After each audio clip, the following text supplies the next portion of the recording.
Hey everybody, how are you all doing? I welcome all of you to chapter 1 Electric Charges and Fields, and this is NCERT Reading Part 2. As you all know, हमने Part 1 कल discuss किया था and I think that was of 19 to 20 minutes. And we have done only the introductory part on that. है ना, हमने सिर्फ और सिर्फ इंट्रोडक्टरी पार्ट पढ़ा था कल की वीडियो में. एंड हमने जो पार्ट किया था, let's take this page to be NCERT page. And हमने जब NCERT रीडिंग करी थी तो हमने फर्स्ट पेज में से सिर्फ इंट्रोडक्टरी पार्ट किया था एंड सेकेंड पेज के कुछ एग्जाम्पल्स किए थे. ओके, कुछ एग्जाम्पल्स करे थे. सो आई होप आपने इतना और इतना अच्छे से रीड कर लिया होगा. वो आपने अपने आप को, जब आप बुक से रीड कर रहे हो, वो आपने अपने आप को समझाया होगा, अपने छोटे भाई बहन को समझाने की कोशिश करी होगी. Because you know, teaching is the best way to learn anything, है ना. Repeating teach as you are a 5, यानी कि ऐसे टीच करो जैसे कि आप 5 ईयर्स के हो. ठीक है, ऐसे अपने आप को पढ़ाओ जैसे कि आप 5 ईयर्स के हो और आपको बिल्कुल कॉन्सेप्ट के बेसिक से कॉन्सेप्ट के डिटेल्स में जानना है. Okay, so let us start with NCERT reading 02 and this all we have done yesterday, है ना. एंड कुछ एग्जाम्पल्स रह गए थे, वो हमें आज पूरे करने हैं. Let us start with here. If a plastic rod rubbed with fur. Okay, let's zoom it somewhat more. Yes. If a plastic rod rubbed with fur is made to touch two small pith balls, nowadays we can use polyester ball. यानी कि पॉलिस्टाइन ball ले लो या फिर small पिथ balls ले लो. ठीक है, एक plastic rod को जब फर के साथ रब करने के बाद, ठीक है, यहाँ पर एक है हमारे पास ये प्लास्टिक रॉड, इसको हमने किया फर के साथ rub. Let's suppose this to be fur. Rub कर दिया. अब इसको क्या किया हमने, रब करने के बाद made to touch with small pith ball के साथ टच करा दिया.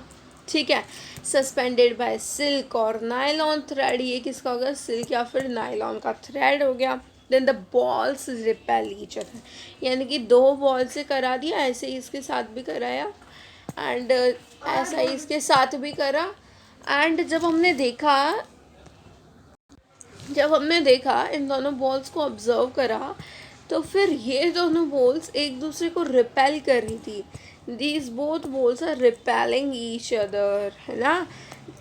ये दोनों बॉल्स एक दूसरे को रिपेल कर रही थी. क्या क्या किया हमने, ये हमारे पास एक प्लास्टिक रॉड, उसको हमने किसके साथ रब कराया, एक फर के साथ रब कराया. देन इस प्लास्टिक रॉड को यू कैन से सिल्क या फिर नायलॉन सस्पेंडेड थ्रेड के साथ क्या पिथ बॉल से रब कराया, यानी कि यू कैन से टच कराया और रब कराया. ठीक है, रब कराया एंड दूसरी पिथ बॉल के साथ भी रब कराया. ठीक है, एंड देन जब हमने देखा ये दोनों बॉल्स क्या कर रही थी, एक दूसरे को रिपेल कर रही थी. ठीक है, अब इन पे पॉजिटिव चार्ज आया, नेगेटिव चार्ज आया. This all we discuss in somewhat more time. But क्या आपको अब तक ये समझ आया कि प्लास्टिक रॉड को जब फर के साथ कराया और जब इन दोनों के साथ कराया तो ये दोनों एक दूसरे को रिपेल कर रही थी.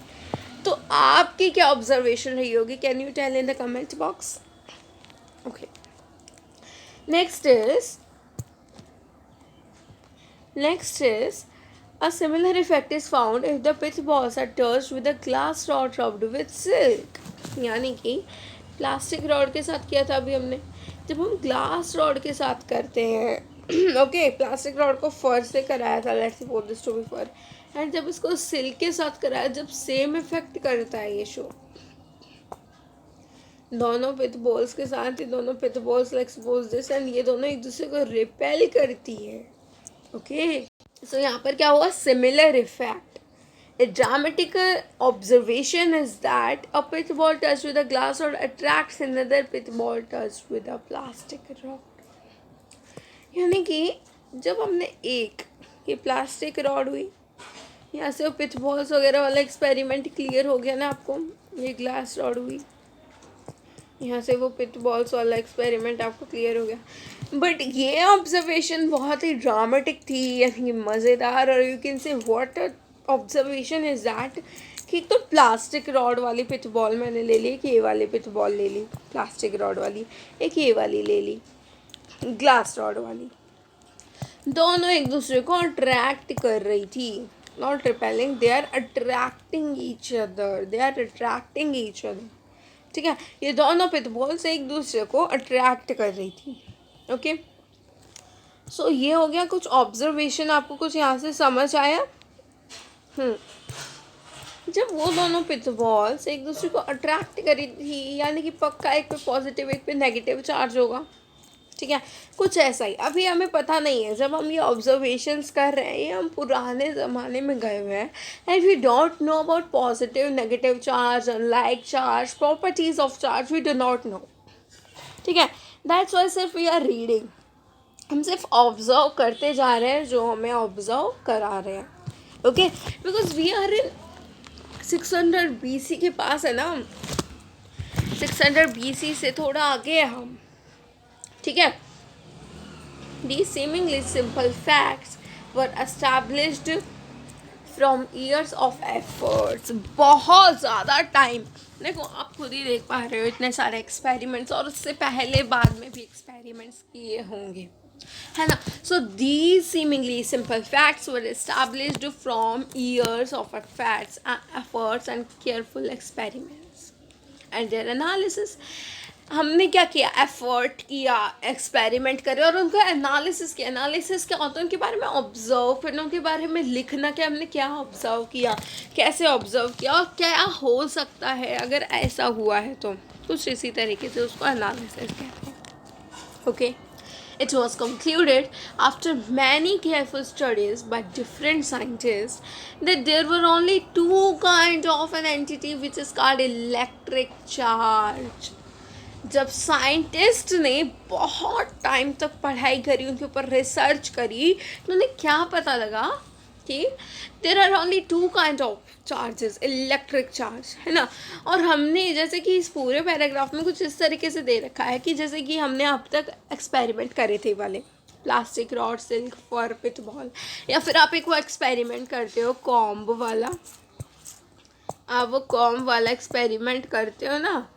सो let's suppose this to be comb, and अब जब पेपर के पीसेस करते हो और कॉम्ब को अपने हेयर पे रब करते हो, और यू कैन से स्केल को भी करते हो कभी, तो फिर ये वाले पीसेस अट्रैक्ट होते हैं। तो ये सारी ऑब्जर्वेशन क्या बताती है कि ये सारी, जैसे ये कॉम्ब हो गया, ये पेपर हो गए, ये ग्लास, प्लास्टिक रॉड, सिल्क, फर, पिथ बॉल्स, ये सब क्या हो गए, electrified. They all become electrified because उन पे चार्ज आ गया ना, उन पे कोई चार्ज आ गया, hence they are known as electrified objects. Okay, क्योंकि उन्होंने इलेक्ट्रिक चार्ज कैसे किया, रबिंग से मिला। हमने पहले पढ़ा था ना, फर्स्ट आई थिंक सो सेकेंड लेक्चर में, मेथड्स ऑफ चार्जिंग, और एक चार्जिंग था बाय रबिंग यानी कि बाय फ्रिक्शन, है ना। तो वो चीज़ें बाद में आएंगी, पर उससे पहले जो हिस्टोरिकली चीज़ें हुई, कैसे ये डेवलप हुए, हमें पता कैसे लगा चार्ज होता, कि सब यहाँ पर हम रीड कर रहे हैं। The experiments on pith balls suggested that there are two kinds of electrification. We find that first is like charges repel and unlike charges attract each other। जब हमने रीड किया और डीप में गए ना, तो हमें ये पता लगा कि लाइक चार्जेस तो एक दूसरे को रिपेल करते हैं। सिंपल, हमें तो अब अच्छे से याद भी हो गया है। पॉजिटिव पॉजिटिव रिपेल करेंगे, नेगेटिव पॉजिटिव अट्रैक्ट करेंगे, है ना। सो इन एक्सपेरिमेंट से हमें ये भी पता लग गया, और ये भी पता हमें एक और बात लग गई कि जैसे कि रॉड होती है, रॉड में या फिर पिथ बॉल में या फिर फर में, कोई भी बॉल, कोई भी चीज़ें कांटेक्ट में आती है ना, तो उनका जो चार्ज होता है वो ट्रांसफ़र हो जाता है। कोई भी चीज़ें कांटेक्ट में आती है, कोई भी दो चीज़ें कांटेक्ट में आती है, जैसे यहाँ पर रॉड्स टू पिथ बॉल्स का दे रखा है, तो उनका चार्ज क्या है, ट्रांसफ़र हो जाता है कांटेक्ट से, है ना। अगर एक चीज़ इलेक्ट्रीफाइड है या फिर दोनों भी अनचार्ज हैं, तो भी दोनों चार्ज हो जाएंगी। But yet we know that conservation of charge is followed, है ना, कंजर्वेशन ऑफ चार्ज मिलता है। हेंस ओके, सो अब क्या है ना। सो अब क्या यहाँ पे दे रखा है कि the property which differentiate the two kind of charge is called polarity of charge. Wait a second, अब हम जाते हैं मैग्नेट पे, ठीक है, क्योंकि मैग्नेट तो आपने देख रखे हैं। Let's suppose this to be north, let's suppose this to be south. बहुत ज़्यादा खेले होंगे ना मैग्नेट से बचपन में। नॉर्थ साउथ है, पहले तो हम ये देख ले कि ये क्या हो गए, पोल्स हो गए, टू पोल्स। और ये पोल्स जो डेवलप होते हैं इनको बोलते हैं पोलैरिटी।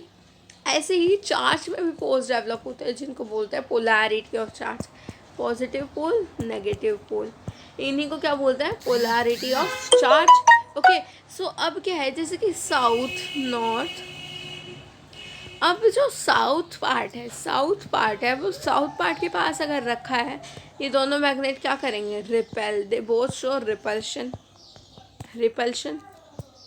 बट अगर मैं आप दूसरे केस में कह रही हूँ कि एक नॉर्थ साउथ है और ये भी यहाँ पे नॉर्थ साउथ है, तो ये दोनों क्या शो करेंगे, अट्रैक्शन। क्या करेंगे, अट्रैक्शन शो करेंगे। सो यहाँ से ये जो पोल्स डेवलप होते हैं उसी प्रॉपर्टी को कहते हैं polarity of charges. Okay, so clear, polarity of charges.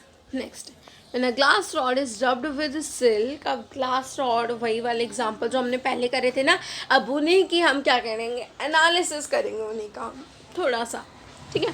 जब ग्लास रॉड को सिल्क के साथ रब किया गया, जब रॉड ने काइंड का साथ, देखो ग्लास रॉड को जब सिल्क के साथ रब किया गया था, दोनों क्या कर रहे थे, एक दूसरे को, ये दोनों एक दूसरे को अट्रैक्ट कर रहे थे। तो यहीं से हमें पता लग गया, जब हमने प्रॉपर्टी पढ़ी कि like charges repel and like charges attract, तो हमें पता लग गया कि rod acquires one kind of charge and the silk acquires another kind of charge, दूसरे काइंड ऑफ। अगर इसके पास पॉजिटिव है तो इसके पास नेगेटिव है, हमें ये पता लग गया, ठीक है। और ये किसी भी पेयर के लिए ट्रू है, कोई भी हम पेयर ले सकते हैं इस दुनिया में से, कोई सी भी ऐसी पेयर उठा लो जो एक दूसरे को अट्रैक्ट करती हैं, तो फिर एक पे तो पॉजिटिव चार्ज होगा या फिर दूसरा चार्ज होगा, सेकंड पे कोई और चार्ज होगा, यानी कि नेगेटिव चार्ज होगा। And they are known as to be electrified, उनको हम क्या बोलेंगे, electrified. Okay, now if the electrified glass rod is brought in contact with silk, अगर अब हम इलेक्ट्रीफाइड ग्लास रॉड को सिल्क के साथ ला रहे हैं with which it was rubbed, they no longer attract each other. They also do not attract or repel other light objects that did not being electrified. What it wants to say is that अगर अब हम electrified glass rod को अब silk के साथ contact में लाते हैं, ये क्या हो गई, अब इलेक्ट्रीफाइड हो गई, ठीक है, इट बिकम्स इलेक्ट्रीफाइड ना। अब जब हम इस ग्लास रॉड को सिल्क के पास लाते हैं ना, अब ये उतना रिपल्सन और यू कैन से अट्रैक्शन शो करते हैं, तो ये अट्रैक्शन उतना शो नहीं करेंगे, ना तो वो अट्रैक्ट करेंगे या ना तो वो उन पिच बॉल्स को करके रिपेल कराएंगे, क्योंकि अब वो इतनी देर तक तो प्रॉपर्टी वो देखने को नहीं मिलती ना, इसीलिए जब वो इलेक्ट्रीफाइड हो जाएगा दे do not show this. Thus, the charge required after rubbing are lost when the charged bodies are brought in contact, है ना। जब कांटेक्ट में ला दी तो फिर चार्ज क्या हो गया, शेयर हो गया, and charge will be lost, जो कि रबिंग से मिला था, okay. What can you conclude from these observation? It just says that unlike charges acquired by the object, देखो जो हमने अब तक observations करी है उससे सिर्फ इतना पता लगता है कि जो unlike charges, जो objects unlike charges acquired by the objects होते हैं ना, वो एक दूसरे को न्यूट्रलाइज कर देते हैं, नलीफाई कर देते हैं। मतलब कि जब वो आप खुद सोचो, एक पॉजिटिव 5 है, एक नेगेटिव 5 है, दोनों को अगर एक साथ ले आए तो नल हो जाएगा चार्ज, यानी कि ना तो पॉजिटिव। अच्छा, लेट्स सपोज आपका फाइनल एग्जामिनेशन का आपका क्या बना है, रिपोर्ट कार्ड बन रहा है, okay. Final examination report card, एक में तो आ गए आपके +20 मार्क्स एंड 20 आ गए, और एक में आ गए आपके +20 और एक में आ गए आपके -20, दोनों को ऐड कर दिए, रिपोर्ट कार्ड बन रहा था, आ गए आपके 0 मार्क्स। 0 मार्क्स आ गए ना। ऐसा तो नहीं होगा +20 और +20 होगा 40 मार्क्स, नहीं। ऐसा तो नहीं होगा +20 मतलब 20 मतलब जो भी होगा ऐसा ही होगा ना, +20 -20 0।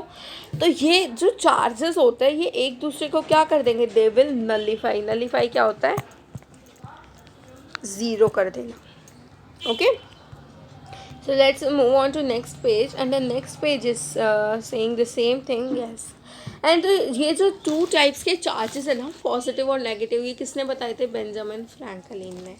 ठीक है, यू कैन लर्न दिस।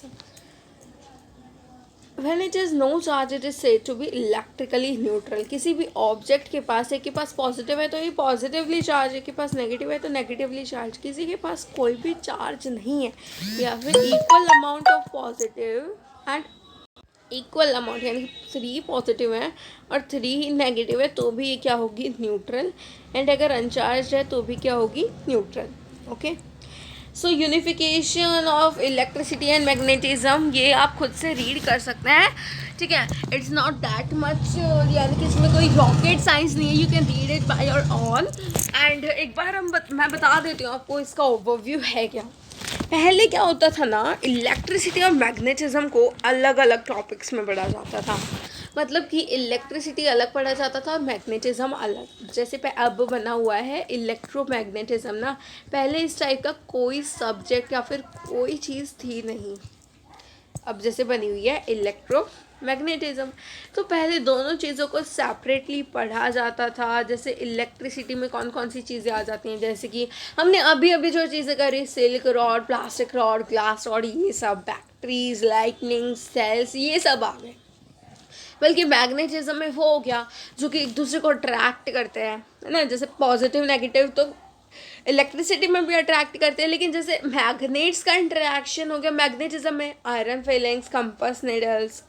तो फिर 2 साइंटिस्ट थे, डैनिश और एस्टेड, इन्होंने कुछ एक्सपेरिमेंट करा था और उससे पता लगा था कि ना जो हमारा इलेक्ट्रिक करंट है, मैग्नेटिज्म है ना, जब हम इलेक्ट्रिक करंट उसके पास दौड़ा रहे हैं, जैसे आप इस चीज़ को मैग्नेटिज्म चैप्टर में पढ़ेंगे, बहुत ही अच्छे से पढ़ेंगे। We will continue that chapter, कुछ दिनों में हम पढ़ेंगे उस चैप्टर को, और आप उस चैप्टर में बहुत ही अच्छे से इस चीज़ को पढ़ेंगे कि एम्पेयर जो ऑरेस्टेड एक्सपेरिमेंट था उन्होंने बताया था, और एम्पेयर और फेराडे ने इस ऑब्जर्वेशन को सपोर्ट करके इस पर पढ़ना जारी किया था। इन 2-4 साइंटिस्ट ने मिलके ये जब पढ़ा, सब कुछ इन्हें पता लगा, तो फिर इन्हें पता लगा कि हाँ, इलेक्ट्रिसिटी और मैग्नेटिज्म कुछ एक दूसरे के साथ कुछ चीज़ होल्ड करते हैं। ठीक है, जैसे कि बहुत सारे फिनोमिना जो हमारे आसपास होते हैं वो हम इलेक्ट्रोमैग्नेटिज्म से टेल कर सकते हैं, हम बता सकते हैं क्या हो रहा है। क्योंकि देखो, जैसे फ्रिक्शन है, कोई केमिकल फोर्स या फिर लाइटनिंग या फिर कुछ भी है, वो हम एक्सप्लेन कर सकते हैं। इलेक्ट्रोमैग्नेटिज्म एक फंडामेंटल फोर्स है नेचर का। ओके, फिर मैक्सवेल, अब जैसे कि मैक्सवेल ने 4 इक्वेशन दी थी क्लासिकल इलेक्ट्रोमैग्नेटिज्म में। जैसे ग्रेविटेशन लॉ भी आए थे, वो किस चीज़ में थे, ग्रेविटेशनल लॉ, और न्यूटन्स लॉ वो मैकेनिक्स में थे, है ना। बट मैक्सवेल ने जो 4 इक्वेशंस दी थी, they are in classical electromagnetism.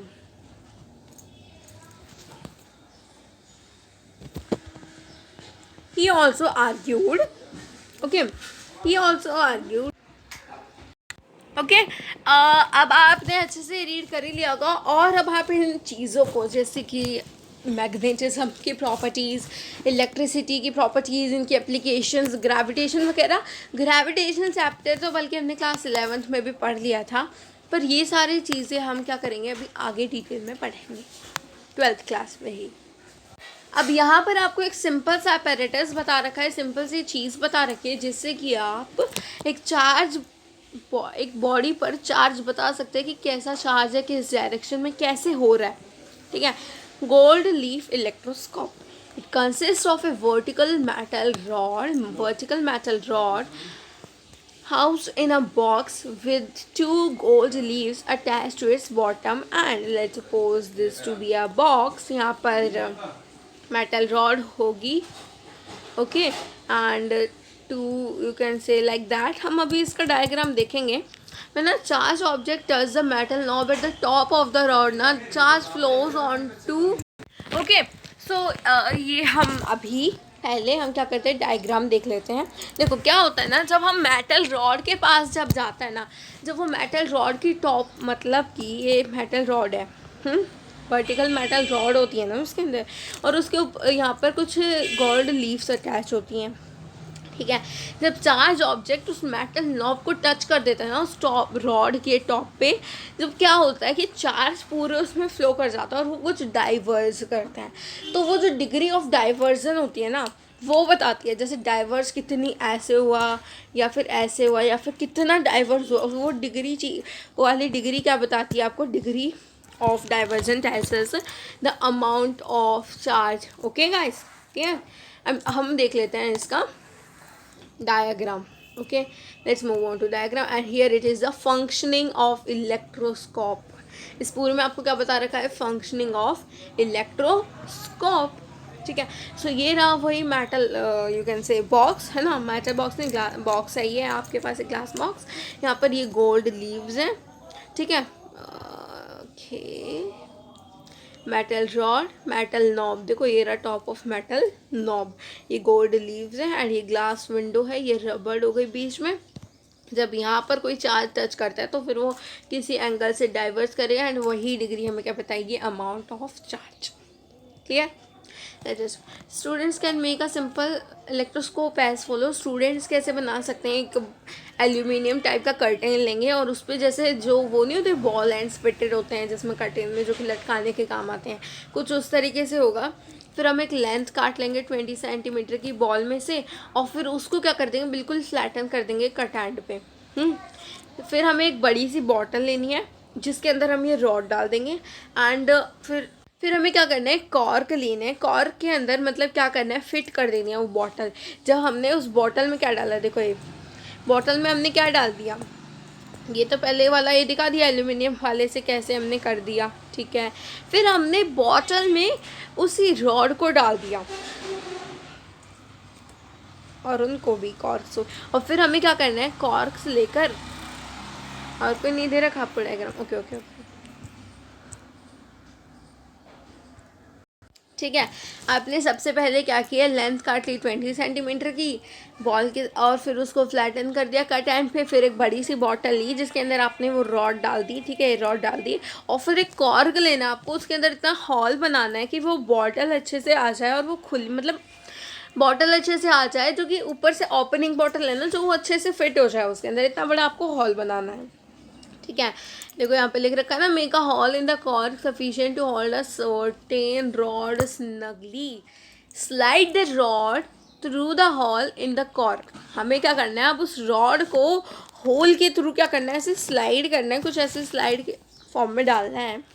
ठीक है, with the cut and on the lower side and ball and project. ठीक है, ये क्या है, कुछ एक्सपेरिमेंट जैसे आपसे स्कूल में कराए हैं उसके लिए है. डिटेल ये एग्जाम्स में नहीं पूछी जाती, we can leave this. Okay, इसमें कुछ बड़ा नहीं है. क्या बताना चाह रहा है ये हमें, जैसे कि ये वाला इलेक्ट्रोस्कोप वाला गोल्ड लीफ एक्सपेरिमेंट था जो, उसी के जैसे कि उसी को हम गोल्ड लीफ यहाँ पर लें तो हम गोल्ड लीफ कैसे लेंगे ना, तो इसीलिए बच्चों के लिए जैसे हमें स्कूल में एक्सपेरिमेंट करना है तो वो कुछ अलग हमें क्या दे रखा है, पूरा स्ट्रक्चर फिनोमेना कैसे होगा, पूरा डिटेल दे रखा है कि कैसे हमें सेटअप करना है. ओके, सो ये तो आपको समझ आ गया ना, मेन चीज़ तो यही थी. ये आपसे पूछेंगे नहीं, वैसे क्या होगा ना यहाँ पर कि हमें एक लेंथ लेनी है 20 सेंटीमीटर की, उसको फ्लैट कर देना है बिल्कुल, एक बॉटल में डालनी है, वो रॉड कॉर्क में डालना है, स्लाइड करना है, कुछ इस तरीके से. वहाँ पे लास्ट में यही बता देंगे आपको कि वो क्या कर देगा, वो क्या कर देगा, पूरे चार्ज को ट्रांसफ़र कर देगा. सो इस पूरे में आपको यही, देखो यहाँ पे पूरे में एक्सपेरिमेंट में यही दे रखा है. Okay, we are going to leave this. अगर आपके प्रैक्टिकल्स में कुछ ऐसा पूछा जाता है so you can read this, but it's not important for examination. Okay, so let us move into the another page, that is conductors and insulators. इस page में हम इस 1.3 टॉपिक में हम क्या करेंगे, कंडक्टर्स एंड इंसुलेटर्स. ओके, अब आपको देखो बेसिक आइडिया तो है ही कंडक्टर्स इंसुलेटर्स होते क्या हैं, because we have done it, हमने ये पहले ही कर लिया था। हमने कंडक्टर्स इंसुलेटर्स किया था ना, हमने अपनी वीडियोस में भी किया था, और हमने 6th to 10th में भी ये बहुत बार रिपीट कर रखा है topic. Okay, so no doubt, I think so आप सबको ये क्लियर है topic. Next, a metal rod held in hand and rubbed with wool. A metal rod held in hand and rubbed with wool will not show any sign of being charged. Metal rod held in hand and rubbed with wool will not show any sign of being charged. However, if a metal rod with a wooden or plastic handle is rubbed without touching its metal part, it shows sign of charging, है ना। Suppose we connect one end of copper wire to neutral pitch ball and other end to negatively charged plastic rod. Will we find that pitch ball require a negative charge? If a simple experiment is repeated with nylon thread or rubber band, no transfer of charge will take place. ठीक है, इसमें इतना बताइए। देखो, this is not that much rocket science, this is all simple। जब हम experiments कर रहे थे, सबसे पहले हमने क्या किया, पहले तो हमें मेटल रोड को अगर हम हाथ में पकड़ेंगे तो फिर क्या होगा, वो कंडक्शन हो जाएगी वहाँ पे चार्ज की, बिकॉज हमारी बॉडी क्या है, our body is a nice conductor. तो हमारी बॉडी में क्या हो जाएगा, चार्ज कंडक्शन हो जाएगा, तो चार्ज क्या हो जाएगा, ट्रांसफ़र हो जाएगा। ओके, हैंस यहाँ पर हमारी बॉडी में फिर वो अच्छे से न्यूट्रलाइज या फिर अच्छे से उसमें चार्जिंग नहीं हो पाएगी। अब जैसे कि पिच बॉल्स का एग्जांपल लेते हैं, हमने अब तक जितने भी एग्जांपल्स लिए हैं पिच बॉल के, वहाँ पर हमने देखा है कि सिल्क या फिर नायलॉन थ्रेड से वो अटैच्ड होता है ना, सिल्क या फिर नायलॉन से। सिल्क या फिर नायलॉन से ही क्यों होता है, मतलब थ्रेड से ही क्यों होता है कुछ, क्योंकि उसमें क्या होता है, थ्रेड क्या होते हैं, इंसुलेटर्स होते हैं। They can not conduct the charge, वो अपने अंदर से चार्ज को फ्लो नहीं करा सकते, और उसकी वजह से जो कंजर्वेशन ऑफ चार्ज की प्रॉपर्टी है that will not disturb. Okay, so यहीं पर कंडक्टर्स और इंसुलेटर की कहानी बता रखी है आपको कि कंडक्टर्स और इंसुलेटर्स कैसे यूज़ किए जाते हैं। अब जैसे कि हाथ में पकड़ें तो नहीं होगा, और अगर हम उसे किसी इंसुलेटर के साथ या फिर वुड के साथ लगा दें या फिर प्लास्टिक हैंडल लगा दें, इंसुलेटर के साथ कर दे, तो फिर उस मेटल पार्ट में क्या हो जाएगा, show sign of charging. Clear, क्यों होता है ये, because of transfer of charge and the conductors can transfer charge within them, hence यहाँ पर ये जो चीज़ें होती हैं साइन ऑफ चार्ज शो नहीं होता, या फिर जब हम इंसुलेटर लगा देते हैं साइन ऑफ चार्ज शो हो जाता है, वो इसी वजह से होता है। Next, some substance readily allow passage of electricity through them. कुछ सब्सटेंस क्या करती है, जब भी जो इलेक्ट्रिसिटी होती है उसके अंदर से, मतलब उनके अंदर से इलेक्ट्रिसिटी गो थ्रू कर सकती है, सम सब्सटेंस ऐसे होती हैं, ठीक है, और कुछ नहीं होती। जैसे कंडक्टर्स की मैं बात करूँ तो ऐसे होता है, पर इंसुलेटर्स ऐसे नहीं होते। Okay, so those which allow electricity to pass through them easily are called conductors. They have electric charges, यानी कि उनके अंदर इलेक्ट्रॉन्स होते हैं, and they are comparatively free to move inside the material.